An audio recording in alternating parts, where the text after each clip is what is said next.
Assalamualaikum warahmatullahi wabarakatuh. Waalaikumsalam. Kami dari kelompok 1 ingin mempresentasikan mata kuliah kewarganegaraan anti korupsi dengan berjudul Santri dan Nasionalisme. Kami sebagai nama Helmi Baik dan teman-teman. Saya Ahmad Basri Hanud. Saya Muhammad Nasir Muslim. Saya Muhammad Ibn Zaidi Akan mempresentasikan tentang santri dan nasionalisme. Santri dan nasionalisme dalam menghadapi era globalisasi memang sangat menarik jika mengulas tentang nasionalisme santri. Dari sini dapat dirumuskan jiwa nasionalisme yang dapat dijadikan sebuah aset yang sangat penting dari adanya dampak globalisasi dalam arena lokal. Premis mengenai jiwa nasionalisme yang dimiliki santri kekinian atau santri klasik menarik untuk dielaborasi dengan berbagai alasan. Di antaranya, 1. Globalisasi telah menimbulkan adanya deterorisasi terhadap negara atau bangsa dan interaksi yang masif. Yang kedua, melemahnya kadar nasionalisme di tingkat negara atau bangsa. 2. Premis penting tersebut memang harus dipertahankan, harus diperhatikan lebih lanjut sejauh mana pengaruh yang ditimbulkan globalisasi dalam ranah lokal. Pesantren merupakan lembaga pendidikan tertua di Indonesia. Meskipun tidak diketahui dan tidak ada kejelasan kapan berdirinya, namun pada abad ke-17 pesantren terdeteksi berada di tanah Jawa yang didirikan oleh Wali Songo, yaitu Sunan Maulana Malik Ibrahim. Pesantren merupakan tempat mentransfer ilmu agama Islam yang murni dan penyebarnya pun secara persuasif.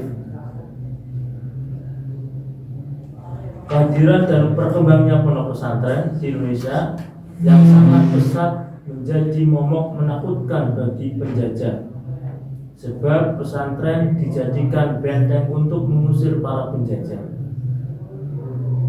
Pikiran dan tenaga demi kemerdekaan Ibu Pertiwi. Di balik semua itu, para ulama menyuntikkan semangat nasionalisme dan patriotisme pada santri-santrinya, sehingga tidak sedikit dari kalangan santri kala itu yang menjadi pahlawan nasionalisme. Dalam masalah kecintaan kepada tanah air, pesantren telah mencetak santri-santri yang hubul waton minal iman. Sampai-sampai mereka berani bersimpah darah melawan penjajah demi kemaslahatan umat dan bangsa. Lanjut untuk judul kedua, Selayang Pandang Nasionalisme Santri. Dalam sejarah kemerdekaan Indonesia, fakta telah menuliskan bahwa santri tidak dapat dihapuskan, diakui maupun tidak eksistensinya. Santri mempunyai sejarah perjuangan untuk memerdekakan bumi pertiwi ini. Memang banyak perdebatan, bahkan pertentangan akan kiprah santri dalam menorehkan sejarah. Mereka berjihad dengan para ulama yang mempunyai cita-cita untuk merebut kemerdekaan dari tangan laknat kolonialisme. Hal tersebut bertepatan pada tanggal 22 Oktober 1945 yang dimotori oleh Hadratus Syekh Kiai Haji Hasyim Asy'ari. Dan sejarah juga menorehkan catatan penting bahwa pada tanggal yang sama para ulama-ulama NU berkumpul di kantor pengurus besar Ansor yang berlokasikan di Jalan Buduran 4 nomor 2 Surabaya untuk mencetuskan fatwa resolusi jihad. Namun di sisi lain, hal yang senada juga merupakan jawaban atas pertanyaan dari sang proklamator kepada Kiai Haji Hasyim Asy'ari yang berkaitan tentang bagaimana hukumnya jika ada kaum muslim gugur dalam medan jihad untuk membela bangsanya. Untuk menindaklanjuti tersebut, akhirnya Kiai Haji Hasyim Asy'ari melontarkan seruan untuk berjuang demi kemerdekaan bumi pertiwi adalah jihad fisabilillah. Adapun isi dari resolusi jihad sebagai berikut. 1. Kemerdekaan Indonesia yang diproklamasikan pada tanggal 17 Agustus 1945 wajib dipertahankan. 2. Republik Indonesia sebagai satu-satunya pemerintah yang sah wajib dibela dan diselamatkan. 3. Musuh Republik Indonesia, terutama Belanda yang datang dengan membonceng tugas-tugas tentara sekutu dalam kutip Inggris dalam masalah tawanan perang bangsa Jepang, tentulah akan menggunakan kesempatan politik dan militer untuk kembali menjajah Indonesia.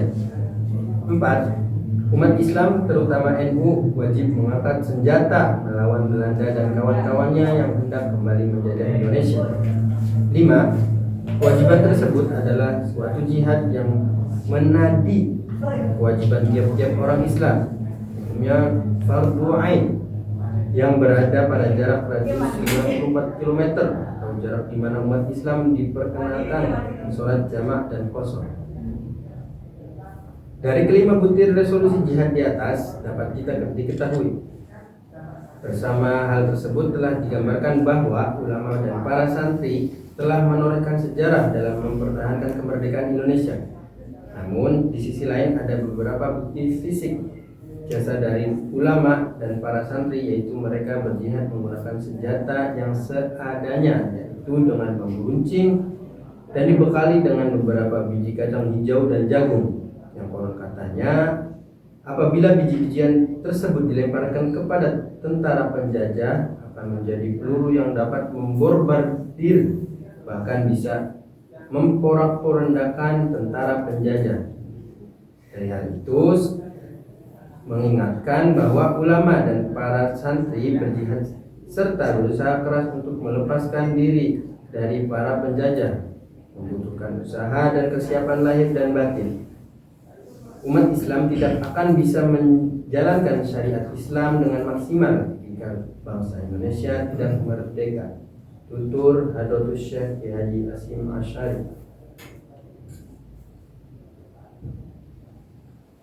Membangun sosok nasionalis. Pesantren sebagai lembaga pendidikan yang mempunyai fungsi menciptakan generasi muda yang mempunyai wawasan keislaman dan berakhlak mulia. Lain daripada itu, untuk menumbuhkan jiwa nasionalisme, santri pesantren merupakan lembaga yang sangat berperan penting untuk memberikan stimulus-stimulus yang bertujuan untuk menumbuhkan jiwa nasionalis.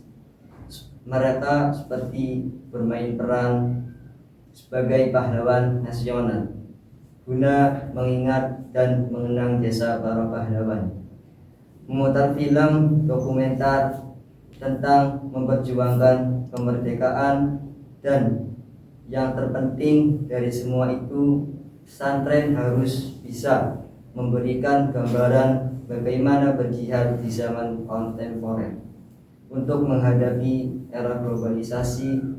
Hal ini seperti harus diperhatikan betul oleh negara, karena pesantren dan jiwa nasionalisme santri merupakan aset negara yang tentunya masih berpegang teguh pada 4 sumber ajaran Islam dan 4 pilar kebangsaan.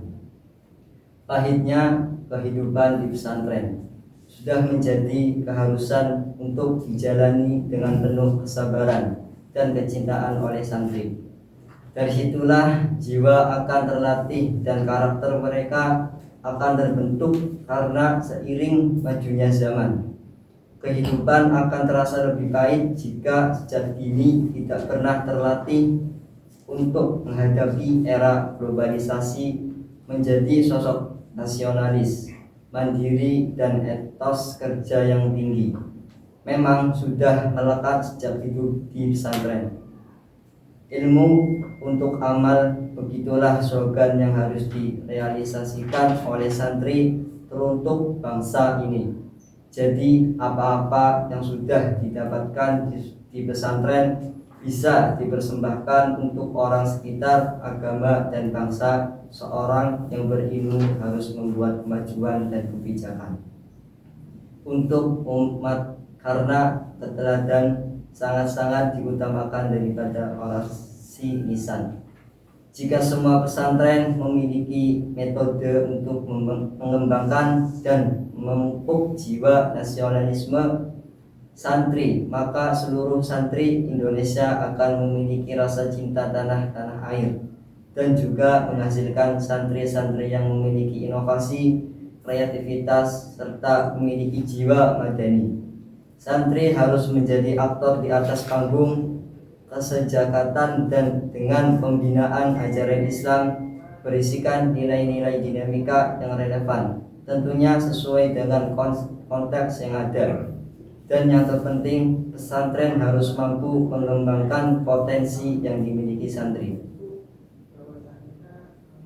Santri sebagai pengawal negara. Multi krisis yang sekarang menimpa negeri ini merupakan ladang bagi santri untuk menunjukkan semangat nasionalismenya. Jihad saat ini tidak harus dengan mengangkat senjata dan terjun ke medan pertempuran. Jihad perlu dikontekstualisasikan dengan zaman, yaitu jihad memberantas kebodohan, pemimpin zalim, koruptor, ketidakadilan, menumpas berita hoax, serta menolong kaum yang tertindas, dan lain-lain. Karena hal yang demikian dipandang dari segi spirit jihad sendiri, dengan mengerahkan segala upaya untuk kemaslahatan agama maupun tanah air. Santri sangat diharapkan kontribusinya dengan membumikan ajaran dan nilai-nilai Islam yang toleran dan cinta damai pada seluruh penjuru bumi pertiwi, lebih-lebih dapat mendunia. Santri dan pesantren tentunya tidak akan menutup mata atas kejadian multidimensi yang melanda negeri ini terkait problematika agama, isu sosial ekonomi, edukasi, budaya, serta aspek-aspek kehidupan lainnya. Meskipun para penjajah telah hengkang dari negeri ini, namun imperialisme yang memperwujudkan neoliberalisme tetap berlanjut. Neoliberalisme merupakan penjajahan terorganisir melalui kehidupan manusia yang meliputi agama, ekonomi, sosial, budaya, dan politik yang menyebabkan tergerusnya nilai-nilai etis dan moralitas. Maka dari itu, gerakan-gerakan mendasar yang harus dilakukan santri yaitu dengan tidak menutupnya santri kepada sosial media, karena sudah banyak orang yang berselancar di dunia virtual digital. Maraknya isu-isu miring, hoax dari dunia luar, dan tidak menutup kemungkinan akan diserap oleh kaum yang awam. Akan menjadi momok yang menakutkan jika hal tersebut menyebabkan orang menjadi paham radikalisme, komunisme, ekstremisme, dan sebagainya yang dapat memecah belah bangsa. Sebagai santri yang berjiwa nasionalisme, harus melek literasi, minimal bisa menulis berita, opini, dan syukur-syukur bisa menulis buku dan kitab. Maka prinsip bermedia sosial juga harus dimiliki oleh santri. Namun harus tetap berpegang teguh pada etika, logika, dan prinsip muamalah medsosial. Dari sini disiplin tabayun harus benar-benar diutamakan, karena membagikan dan memviralkan sesuatu berita tanpa adanya tabayun sama halnya seperti membagikan kotoran pada orang lain. Jadi tugas seorang santri harus mencegah tersebarnya berita-berita hoax. Gerakan-gerakan mendasar seperti itu memang harus dilakukan, karena selama ini berita hoax sering menyerang pada kalangan ulama. Maka dari pilar literasi berupa baca, tulis, dan arsip harus berjalan. Santri harus pandai membaca situasi yang terjadi. Selain lihai dalam membaca dan pengarsipan dalam bentuk kitab kuning, sangat yakin sekali jikalau kemampuan literasi kita mapan, maka persoalan memperkuat persatuan dan kesatuan serta kebinekaan akan mudah dapat digapai dan dipertahankan. Jika masa sulit-sulit terdahulu para ulama dan santri mampu menuangkan pemikirannya, lebih-lebih sumbangsihnya terhadap negara sangatlah besar. Sebagai santri yang hidup di era kontemporer ini harus mampu mengembangkan pemikiran-pemikiran sebelumnya, lebih-lebih dapat melampauinya. Itulah tugas kita sebagai santri dalam melestarikan pemikiran-pemikiran sosial keagamaan dan dapat menerapkan dalam konteks keindonesiaan dan kemanusiaan yang bersifat mondial. Karakter santri terhadap negara di tengah arus modernitas dan wajah media yang tak menentu, santri harus tetap menjaga kebiasaan lama yang baik dan mengambil tradisi baru yang lebih baik. Al-muhafazatu qadimis shalah wal akhdu 'alal jadidil mas'ah. Karakter santri yang selalu diidentikan dengan kebinekaan harus tetap dilestarikan. Pendidikan-pendidikan yang diajarkan kepada santri tidak selalu dengan kitab kuning, melainkan dalam jiwa mereka telah ditanamkan cara bermuamalah, baik secara individu maupun sosial. Rasa empati maupun simpati santri dalam kehidupan sehari-hari dengan sesama telah menggambarkan bahwa santri memiliki jiwa dan raga yang selalu siap membela negara. Kehidupan berbangsa ini membutuhkan jiwa kesolehan untuk meminimalisir kesalahan-kesalahan, apalagi sekedar menyalahkan. Kaum muda santri memang menjadi kunci sukses hadirnya praktik kesolehan kebangsaan yang outputnya sangat dibanggakan dalam kehidupan yang damai dan berkemajuan. Demikian dari kami dari kelompok 1. Apabila ada kesalahan kami mohon maaf. Assalamualaikum warahmatullahi wabarakatuh.